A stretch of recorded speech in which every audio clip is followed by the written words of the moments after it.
ഈ ഒരു ഐറ്റം കൊണ്ട് ഇത്രയും ടേസ്റ്റി ആയിട്ടുള്ളൊരു സ്വീറ്റ് ഉണ്ടാക്കാൻ പറ്റുമെന്ന് ഞാൻ ഒരിക്കലും വിചാരിച്ചില്ല കേട്ടോ. നല്ല അടിപൊളി ടേസ്റ്റാണ്. അപ്പോൾ നമ്മുടെ താരം ഏതെന്ന് വെച്ചാൽ പംകിൻ, നമ്മുടെ സ്വന്തം മത്തങ്ങ തന്നെ. മത്തങ്ങ നന്നായി വേവിച്ചെടുത്ത ശേഷം ഒരു മിക്സിയുടെ ജാറിലേക്കിട്ട് നല്ല പേസ്റ്റ് രൂപത്തിലാക്കിയെടുക്കാം.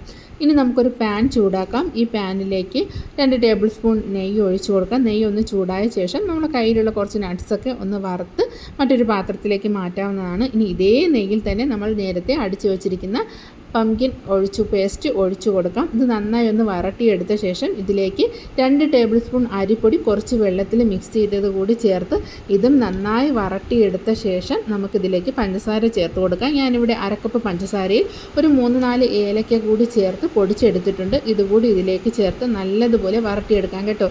പഞ്ചസാരയൊക്കെ നന്നായി അലിഞ്ഞു വന്ന് ഇതൊന്ന് നല്ലോണം വറണ്ട് നമ്മുടെ പാനിൽ നിന്ന് വിട്ട് വരുന്ന പരുവത്തിൽ ഇത് നമുക്ക് വരട്ടിയെടുക്കാവുന്നതാണ്. നല്ലോണം ഒന്ന് പാനിൽ നിന്നൊക്കെ വിട്ട് വന്ന് തുടങ്ങുന്ന സമയത്ത് നേരത്തെ വറുത്ത് വെച്ചിരിക്കുന്ന നട്ട്സ് കൂടി ഇതിലേക്ക് ചേർത്ത് കൊടുക്കാം. എന്താ ഈ ഒരു പരുവത്തിലായ ശേഷം നമുക്കിത് മാറ്റാവുന്നതാണ്. നെയ്യ് പുരട്ടി ഒരു പാത്രത്തിലേക്ക് മാറ്റി തണുക്കാനായിട്ട് മാറ്റി വയ്ക്കാം. നല്ലതുപോലെ തണുത്ത ശേഷം ഇത് സെർവ് ചെയ്യാവുന്നതാണ് കേട്ടോ. നല്ല അടിപൊളി ടേസ്റ്റാണ്. എല്ലാവരും ട്രൈ ചെയ്ത് നോക്കണം കേട്ടോ. നല്ല മസ്റ്റ് ട്രൈ ആയിട്ടാണ്. അതുപോലെ തന്നെ വീഡിയോ ഇഷ്ടപ്പെട്ടാൽ ലൈക്ക് ചെയ്യണേ. അടിപൊളി റെസിപ്പികൾക്കായിട്ട് നമ്മുടെ ചാനലൊന്ന് സബ്സ്ക്രൈബ് കൂടി ചെയ്തേക്കണേ. അപ്പോൾ ഇതുപോലെയുള്ള നല്ല വെറൈറ്റി ഡിഷസുമായിട്ട് നമുക്ക് വീണ്ടും കാണാം. Tata, bye bye.